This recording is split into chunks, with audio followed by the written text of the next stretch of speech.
সুপ্রিয় শিক্ষার্থী বন্ধুরা, সবাই কেমন আছো? আশা করি সবাই ভালো আছো। আজকে আরও একটি নতুন টপিকে তোমাদেরকে স্বাগত জানাচ্ছি। আর আজকের টপিকের নাম পূর্ণবর্গ সংখ্যা, অর্থাৎ যাকে আমরা পারফেক্ট স্কোয়ার বলি। এখন আমরা সংজ্ঞায় চলে যাই। যেই সংখ্যা কোনো পূর্ণ সংখ্যাকে নিজেই নিজের সাথে গুণ করলে পাওয়া যায় তাকে পূর্ণবর্গ সংখ্যা বলে। এখন আমাদের পূর্ণবর্গ সংখ্যা জানতে হলে সহজে আমি এখানে বর্গ এবং বর্গমূল এই দুটি বিষয় নিয়ে একটু আলোচনা করলে সহজে পূর্ণবর্গ সংখ্যা বুঝতে পারবে। এর আগে আমি আমার ইউটিউব চ্যানেলে বর্গ এবং বর্গমূল নিয়ে আলোচনা করে দুটি ভিডিও দিয়েছি। ওই দুটি ভিডিও দেখলে সহজে বুঝতে পারবে বর্গ এবং বর্গমূল কী। এখন বর্গ হলো একটি সংখ্যাকে ওই সংখ্যার সাথে আবার ডাবল গুণ, অর্থাৎ যে সংখ্যা ওই সংখ্যার সাথে ওই সংখ্যা আবার যদি গুণ করি আমরা যে সংখ্যা পাবো ওইটাকে আমরা বর্গ বলবো। যেমন এককে একের সাথে আবার একের গুণ করা হলে একে একে এক, অর্থাৎ আমরা এক পেয়েছি, এক হলো একের বর্গ। এরপরে দুইকে আমরা দুইয়ের সাথে যদি গুণ করি হয় দু দুগুণে চার, এখন চার হলো দুইয়ের বর্গ। ঠিক এরকম তিন, অর্থাৎ যেই সংখ্যা ওই সংখ্যার আবার ওই সংখ্যা দিয়ে গুণ করলে আমরা যেই সংখ্যা পাবো তা হলো ওই সংখ্যার বর্গ। ঠিক এরকম তিনের বর্গ 9, চারের বর্গ 16, পাঁচের বর্গ 25, ছয়ের বর্গ 36, সাতের বর্গ 49, আটের বর্গ 66, নয়ের বর্গ 81, 10-এর বর্গ হয়েছে 100।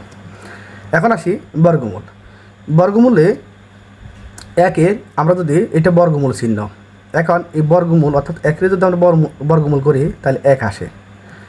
এখন দুইকে যদি আমরা বর্গমূল করি, দুইয়ের বর্গমূল করলে অর্থাৎ 1.4142 অর্থাৎ আরও সংখ্যা আসে।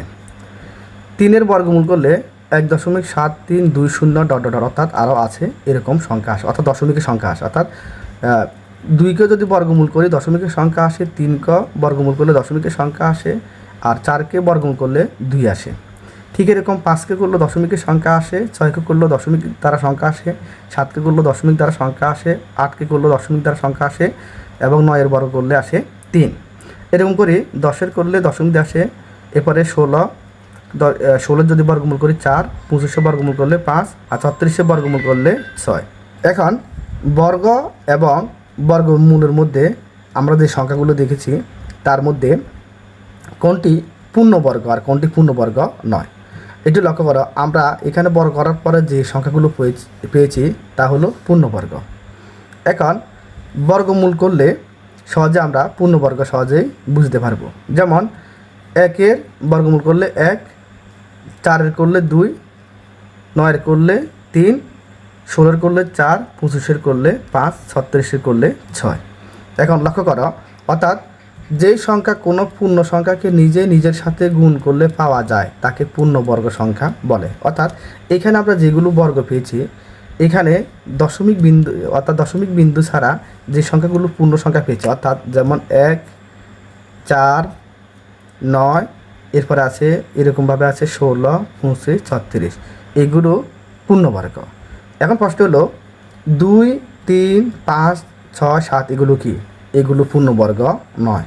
অর্থাৎ বর্গমূল করার পরে যে সংখ্যাগুলো দশমিক দিয়ে আসবে এগুলো পূর্ণবর্গ নয়, আর বর্গমূল করার পরে যে সংখ্যাগুলো পরে পূর্ণ সংখ্যা আসবে, যেমন 1-এর বর্গমূল করার পরে পূর্ণ সংখ্যা আসছে, 4-এর পূর্ণ সংখ্যা আসছে, 9-এর পূর্ণ সংখ্যা আসছে এবং 16-এর 4 পূর্ণ সংখ্যা, 25-এর 5 পূর্ণ সংখ্যা, 36-এর 6 পূর্ণ সংখ্যা। কিন্তু বাকি যে সংখ্যাগুলোর ক্ষেত্রে দশমিক আসছে তা পূর্ণবর্গ নয়।